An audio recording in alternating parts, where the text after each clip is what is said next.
Nel locale, nel, nel locale su una compilation di Tropicalia, qualcosa di Galle Costa, lo spazio è disegnato in maniera tale che il bancone si trovi esattamente a un passo dalla porta d'ingresso, creando così una sensazione di fila perenne. I gestori sono due scontrosi e insofferenti uomini di mezza età che solo dopo qualche tempo mostrano agli avventori una umanità profonda e calda, da emigrati che hanno trovato una loro fierezza nei gironi dell'economia elvetica, che da secoli dona un alto grado di ricchezza, fregandosene del mondo attorno. I tavoli di legno sono consumati, ma non malmessi, e svelano una memoria nobile.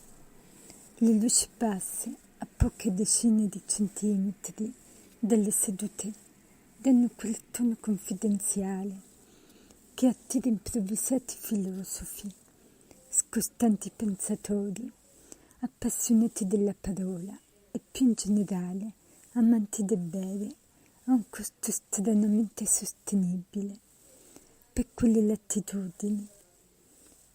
Michelle Lancanti non è la classica femme fatale, non fa girare gli uomini per strada, non è il tipo che attira l'attenzione in un locale, non è quella che potrebbe finire in copertina su Sports Illustrated, ma è quella a cui chiedereste sempre il numero, poco più alta di 1,50 m, snella, diafana e con una chioma leonina di capelli rossi che l'annuncia da lontano.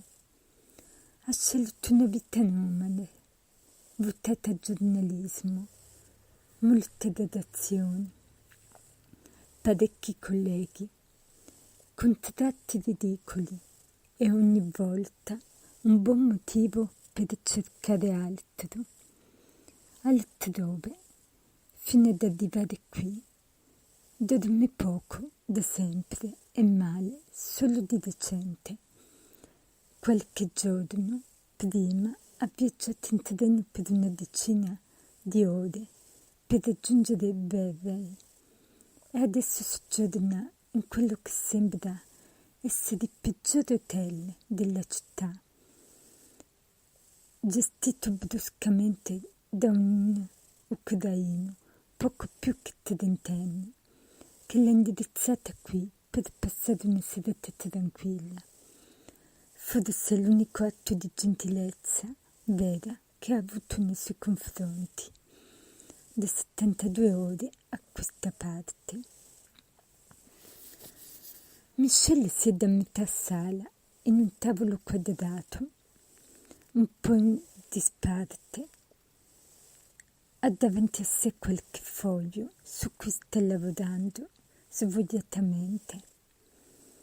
Pensa che qualche ora libera potrebbe concedersela, che questi giorni di appostamenti e ricerche hanno portato a molto meno di quanto sperato. Alzando la testa, incrocia il suo riflesso su un brutto quadro dall'altro lato della sala. Una giovane 29enne a caccia di uno scoop che sembra non farsi trovare.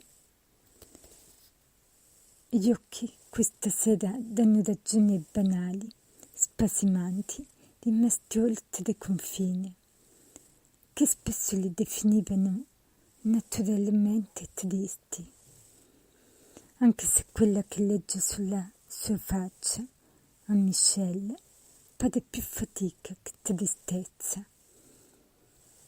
La giornalista amante della verità avverte un moto di stizza verso il mondo e digrinna i denti.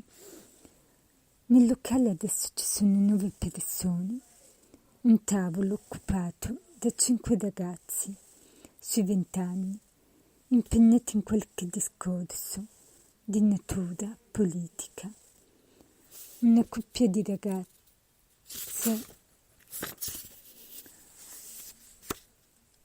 a quello che sembra un secondo appuntamento. Michelle e Sergio, l'unico oste. 9 persone sono il pubblico selezionato per l'ingresso del generale Arnaut, che, aggrappatosi al bancone in maniera rocambolesca, bestemmia ad alta voce, cercando di realizzarsi. Sergio: buonasera. Arnaut: tutto bene? Avrei preferito delle scarpe che con la pioggia non diventassero dei pattini, diciamo. A Michelle basta un secondo per riconoscere il volto che da 3 giorni vede scomparire dentro il palazzo di vetro. Davanti al lago passando rapidamente lo sguardo dei fogli al suo viso, pensa che per una volta la fortuna ci ha visto bene e ha deciso non solo di baciarla, ma di portarsela direttamente a letto. Avremmo tutti preferito un clima più mite, caro Arnaut. Cosa ti faccio? Una pinta, Sergio. Grazie. Dalle ore passate a mortificarsi in quell'udibile ufficio, il generale riusciva a liberarsi solo alzando il gomito. Accadeva da qualche anno. L'avambraccio appoggiato lungo il bordo del bancone, il busto proteso in avanti verso le spine della birra. Il suo sguardo dietro le occhiaie consumava una rabbia profonda.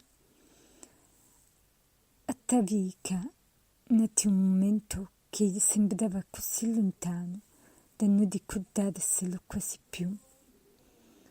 Il parca copriva quasi completamente la sua figura.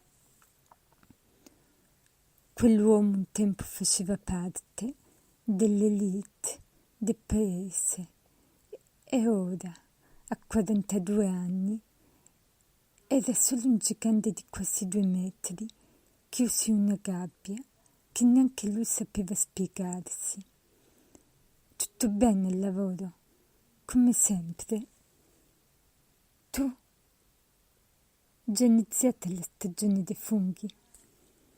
È ancora presto. Dal mese prossimo dovremmo cominciare a fare qualche uscita. Vuoi unirti? Perché no? Risponde, con la solita faccia che da anni dice perché no, solo per omettere. Non credo lo farò. Vai ancora con il cane? Osvaldo? Sì, invecchia, ma è sempre in forma. Arnaud sorride leggermente. Un gesto raro. Si stupisce da solo quando gli capita. Ormai sempre più di rado. Anche mio padre va a funghi. Esclama una vocina qualche decina di centimetri più in basso. L'oste generale osservano stupiti l'entrata in scena di quel cosetto dai capelli rossi, non capendo se si tratti già di un'allucinazione d'alcol, pur non avendo quasi toccato il bicchiere. Buon per lui, taglia corto Arnaut, rivolgendosi a Sergio. Prendo la mia birra, e consegna le monete già contate. Il locale riprese il suo ritmo dopo questo parietto. Nessuno fa più caso a loro. La clientela è quasi sempre la stessa, varia con grande lentezza, anno dopo anno, e sono tante le facce abituali. Ci si conosce per nome e non è insolito che le conversazioni si allarghino tra i tavoli o coinvolgano anche chi si trova lì di passaggio, specie se affianca a bancone. Ma questa ragazza dai capelli rossi è un'estranea, deve rispettare il codice, le abitudini del posto. Non ha senso che una novellina si inserisca così in un discorso, per di più tra Sergio, che, malgrado la voce grave, è sempre molto gentile. È un cliente più taciturno e solitario dello Nagro. Miscela di mano impietrita, non ha la stoffa del Serguggio ed è pur sempre una ragazza capitata per caso in un locale a centinaia di chilometri da casa. Si appoggia un istante a bancone. Sergio la guarda d'interrogativo, asciugando qualche bicchiere. Vuoi qualcosa da bere? Vuoi qualcosa da bere? Ripete avvicinandosi con la faccia a quella di lei. Un sopracciglio alzato. Ah, sì. Cioè, no. Grazie. Avete qualcosa da stuzzicare? Patatine, arachidi, taralli, nachos. Oppure se vuoi, lì c'è la lista dei panini. Indica con il mento, poco oltre la sua spalla. Dei taralli, grazie. Sergio si volta per versargli una coppetta, spostando un barattolo dove sono contenuti e scoprendo un dettaglio di giornale, una foto di gruppo di qualche decennio prima, a giudicare dall'ingiallimento, in cui si può vedere solo una parte del titolo, Salvati, Arnaud Del. 2,5 franchi. Come? 2,5 franchi, ripete scandendo bene le parole. Sicura di stare bene, signorina? Scusi. Sì, certo. Miscela rimeggia con la borsa e prende coraggio. Senta, ma quell'Arnaud del giornale è Arnaud. Con un gesto di mento quasi identico a quello di prima, Sergio indica il generale, seduto all'angolo opposto del locale. La birra già a metà e un iPad davanti. Un quadro strano. È il nostro eroe in pensione.